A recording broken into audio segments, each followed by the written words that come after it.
নমস্কাৰ বন্ধুসকল, মোৰ ইউটিউব চেনেল অল ৱৰ্ল্ডলৈ আপোনাক স্বাগতম জনালোঁ।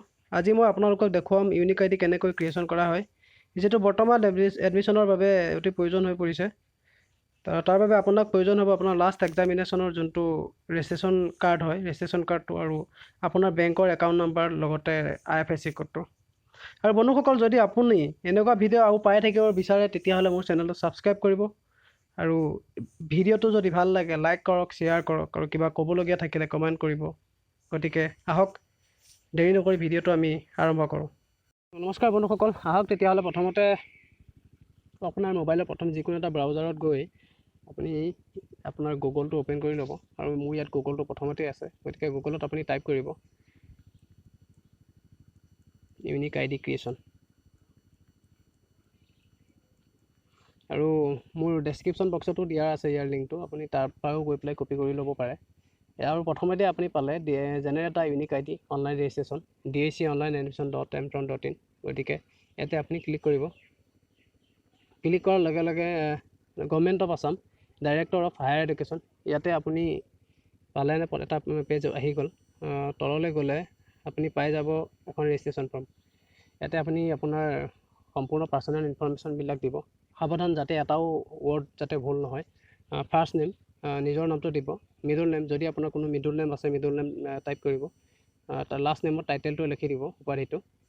ফাদাৰ নেমত দেউতাৰ সম্পূৰ্ণ নাম, পিতৃৰ নাম, নাম এলং টাইটেল সম্পূৰ্ণ লিখিব লাগিব। মাদাৰ নেমতো তেনেকৈ সম্পূৰ্ণ নামটো লিখি দিব মাৰ। মোবাইল নাম্বাৰ, যোনটো সক্ৰিয় মোবাইল নাম্বাৰ হয় সক্ৰিয় মোবাইল নাম্বাৰ দিব।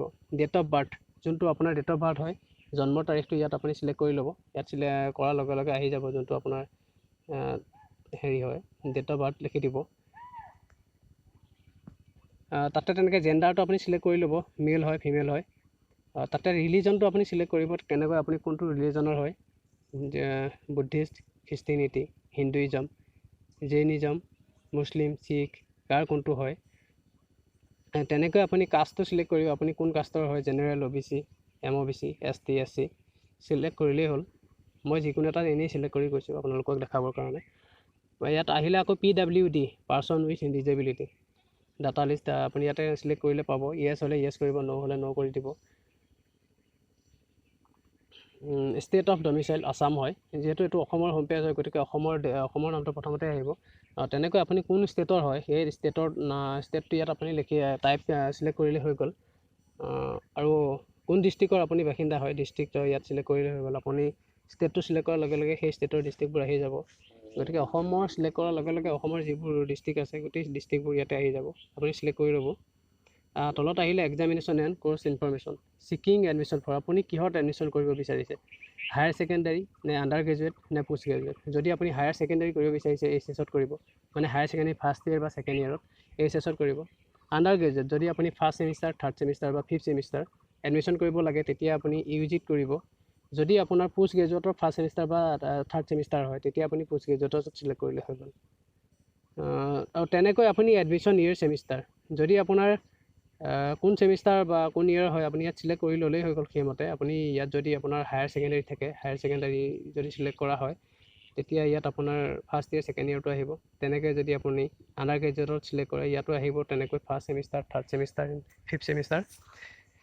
তেনেকৈ ইয়াত যদি আপুনি PG কৰে, PGটো আহিলে আপোনাৰ ফাৰ্ষ্ট ছেমিষ্টাৰ আৰু থাৰ্ড ছেমিষ্টাৰ। ছাপ'জ UGতে ধৰি ল'লে, ইয়াতে আপোনাৰ ধৰি লওক ফিফ্থ ছেমিষ্টাৰ আহিলে। তেনেকৈ লাষ্ট এক্সামিনেশ্যন পাছ ডেফিনেটলি আপুনি UGয়েই হ'ব লাগিব। আৰু তেনেকৈ আপোনাৰ লাষ্ট এক্সামিনেশ্যন পাছৰ যোনখন ৰেজিষ্ট্ৰেশ্যন নাম্বাৰ হয়, ইয়াতে ৰেজিষ্ট্ৰেশ্যন নাম্বাৰটো ক্লিক কৰি দিলেই হৈ গ'ল। টাইপ কৰি দিব আপোনাৰ যোনটো ৰেজিষ্ট্ৰেশ্যন নাম্বাৰ হয়। তাৰপিছত bank account details, bank account holder name, ওপৰত যোনটো নাম থাকিব সেইটোৱে নামেই হ'ব লাগিব, মানে আপোনাৰ নিজৰ নামৰ যোনটো বেংক একাউণ্ট আছে তাৰ আপোনাৰ নামটো ইয়াত টাইপ কৰিব। আৰু একাউণ্ট নাম্বাৰটো টাইপ কৰিলে বেংকৰ IFSC কোডটো টাইপ কৰি দিব। তলত থকা I certify that the above information I have provided it is true and complete to the best of my knowledge. I am aware that information etc. আপুনি এইটো পঢ়িব পাৰে, নপঢ়িলেও নাই, এইটো আপুনি ইয়াতে ক্লিক কৰি ল'ব।